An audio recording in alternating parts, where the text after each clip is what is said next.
पिछले 15 साल से जिस बिहार में जाति से ऊपर उठकर लोगों ने मोदी जी को वोट दिया है, मोदी जी ने आज तक बिहार में एक फैक्ट्री क्यों नहीं लगाया? बिहार देश में कौन सा ऐसा उद्योगपति है जिसको मोदी जी अगर कह दें कि भाई तुमको छपरा में चीनी मिल लगाना है गोपालगंज में, और वो न लगाए? ऐसा किसका हिम्मत है? मोदी जी ऐसा क्यों नहीं कहते हैं? मनमोहन सिंह जी ने कभी ऐसा क्यों नहीं कहा? इसलिए नहीं कहा कि आपने ठीक कहा कि बिहार सरकार, दिल्ली सरकार और दिल्ली में बैठे लोगों के लिए, देश में लोगों के लिए लेबर का सप्लायर है। और अगर बिहार में फैक्ट्री लग जाएगी तो गुजरात में 10-12 हजार रुपया में 10 घंटा काम करने के लिए, पंजाब में खेत काटने के लिए 10 हजार रुपया में लेबर आएगा कहां से?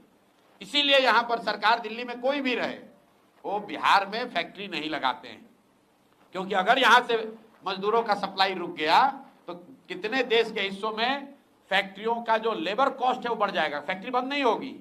ये मत समझिए कि गुजरात में लेबर नहीं है या तमिलनाडु में लेबर नहीं है।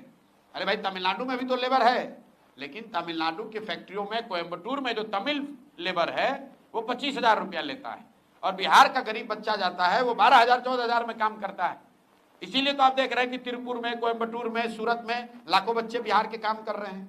क्यों कर रहे हैं? क्योंकि इतने कम पैसे पर काम करने वाला दूसरा कोई नहीं है। और ये लेबर के लिए नहीं है। मान लीजिए कि गेहूं पंजाब में होता है तो सरकार क्या चाहेगी कि गेहूं का उत्पादन पंजाब में बंद हो जाए? नहीं चाहेगी, क्योंकि उससे देश में संकट हो जाएगा, गेहूं कम हो जाएगा। एक दौर था जब पूरे देश में गेहूं अगर चाहिए तो आपको पंजाब से गेहूं लेना है। तो वैसे ही एक दौर बन गया है कि पूरे देश में अगर लेबर रेट को दबा के रखना है, कम पैसे में लेबर चाहिए, तो बिहार को इसी दशा में रखो ताकि लाखों बच्चे 10-12 हजार में लेबर के लिए तौर पर काम करें। इस बात को आप लोग गंभीरता से समझिए।